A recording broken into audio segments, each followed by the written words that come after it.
Olá, seja muito bem-vindo. Meu nome é Eduardo Joaquim e esse é o canal Qualiarte Treinamentos. O tema do nosso vídeo de hoje é o histórico da administração.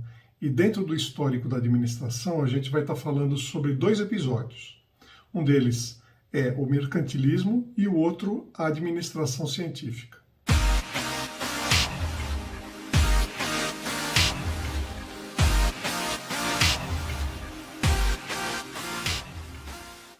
O mercantilismo ele foi uma prática econômica adotada na Europa entre os séculos XV e XVIII, ou seja, no período quando houve a transição do feudalismo para o capitalismo.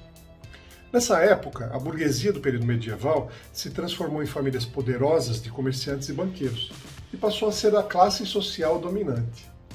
Essas novas famílias eram donos de bancos e, é lógico, com isso dominavam o espaço das atividades econômicas. Nessa condição específica também começaram a surgir os intermediários e negociantes, às vezes contratados por essas famílias poderosas, ou os próprios membros das famílias se tornavam negociantes de matérias-primas e de mão de obra.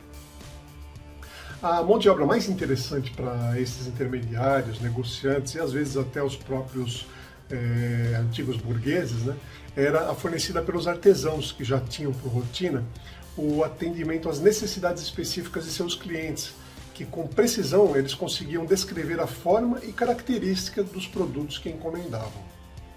Vale a gente mencionar que os artesãos eles já tinham sua forma organizada de trabalho com prazos de entrega, definição de prioridades e até conheciam o nível de exigência de seus clientes, porque prestavam atenção, tinha uma certa proximidade, conversavam com esses clientes assim muito perto, digamos, Entre os séculos XVI e XVII, esses antigos burgueses que se transformaram em comerciantes e banqueiros e que contratavam os artesãos para a produção dos bens, entregando os materiais e recursos necessários ao trabalho, eles começaram a reunir esses artesãos em galpões semelhantes ao formato que a gente tem hoje da indústria.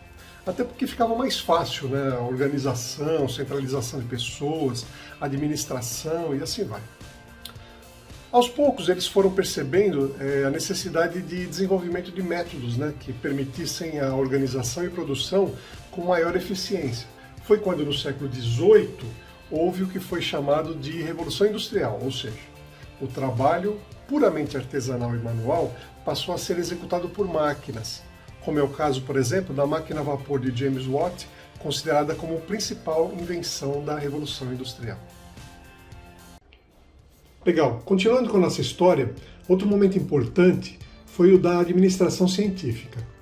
A administração científica foi assim chamada porque, com a evolução das atividades dentro das empresas, houve a necessidade da organização de conhecimentos e desenvolvimentos de técnicas e rotinas para que fosse possível a maior eficiência nos vários processos já identificados na época. Nessa época, um técnico em mecânica que depois se formou em engenharia estudando à noite, chamado Frederick Taylor, começou a aparecer como defensor sistemático de instruções de trabalho padronizadas, coparticipação nos lucros, tomando-se como referência a produtividade, ou seja, quem produzia ou gerava resultados mais importantes às empresas deveria receber salários melhores e assim vai. Antes da posição de Taylor, já havia ideias nesse sentido, porém o Taylor foi o primeiro a gerar interesse sustentado, robusto e que demonstrava de forma aplicável o conceito de administração realizada de forma efetivamente organizada.